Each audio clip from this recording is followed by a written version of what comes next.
Shalom, sebelum memulai hari ini, mari kita dengarkan Morning Wisdom.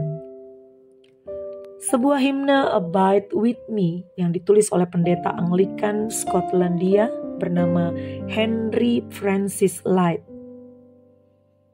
Kalau dalam bahasa Indonesia, di Kidung Jemaat tertulis diterjemahkan judulnya Tinggal Sertaku.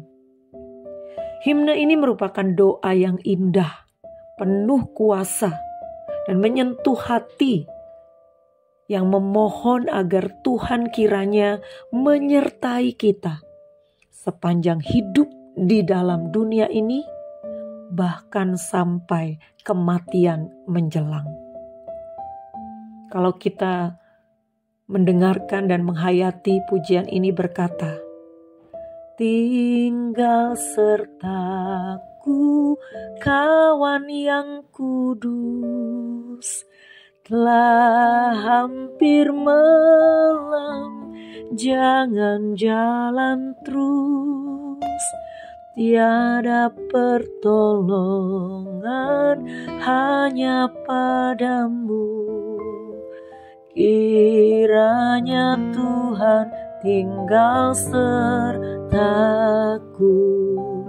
Bait keduanya mengatakan, hidupku surut, ajal mendekat, nikmat duniawi hanyut melenyap, tiada yang tahan, tiada yang teguh, Kau yang abadi tinggal sertaku. Tulisan lagu ini ditulis pada tahun 1847. Dan saat itu Henry Francis Lyte sedang sekarat karena penyakit tuberkulosis atau TBC yang dideritanya. Pada waktu itu dunia kedokteran belum secanggih sekarang. Dan dia tahu bahwa di dalam hidupnya dia sudah menyaksikan penyertaan Tuhan, pertolongan Tuhan. Dia sudah merasakan berjalan bersama Tuhan. Dan judul himne ini diambil dari Lukas pasal 24 ayatnya yang ke-29. Tetapi mereka sangat mendesaknya, katanya, tinggallah bersama-sama dengan kami, sebab hari telah menjelang malam dan matahari hampir terbenam. Lalu masuklah ia untuk tinggal bersama-sama dengan mereka. Perkataan ini, tinggal sertaku, abide with me, adalah pernyataan yang dinyatakan oleh dua orang muridnya yang tidak disadari berjalan bersama Kristus ketika mereka sedang menuju Emmaus. Dan mereka dibukakan matanya ketika Tuhan tinggal, lalu memecah-mecahkan roti dan memberikannya kepada mereka. Saat itulah mereka mengenal itulah Kristus. Dia berkata, Tuhan tinggallah serta dengan kami. Tapi perkataan itu menunjukkan kawan yang kudus, artinya mereka pun mengenal.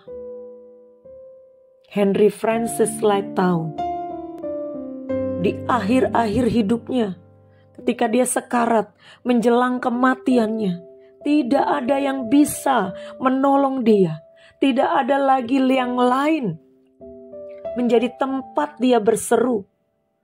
Tidak ada lagi yang lain yang akan tahan dan berdiri teguh, yang akan mendampinginya di jalan kekekalan, kecuali Tuhan. Itu sebabnya dia berkata, abide with me, tinggal sertaku Tuhan, sebab aku memerlukanmu. Ini menyatakan satu doa, satu perasaan yang benar-benar lahir dari ketulusan, memohon penyertaan Tuhan dalam masa-masa hidup, juga dalam masa-masa menjelang kematian. Lagu ini juga pernah dinyanyikan ketika pernikahan Ratu Elizabeth II. Dan juga dinyanyikan di final Piala FA Inggris. Setiap tahun ketika ada pertandingan ini, sejak tahun 1927. Itu mengingatkan terus bahwa kita harus benar-benar memandang Tuhan, memohon Tuhan sumber pertolongan, memohon supaya Tuhan menyertai kita, bukan hanya ketika kita masih hidup, tetapi juga ketika kita menjelang kematian, dalam gelap, dalam hari yang menjelang malam, dalam akhir usia hidup kita pasti masih tetap memerlukan pertolongan Tuhan untuk tetap menyertai kita di lorong keabadian. Sesuai dengan perkataannya tadi, kawan yang abadi, tinggallah sertaku. Selamat pagi, Tuhan Yesus memberkati.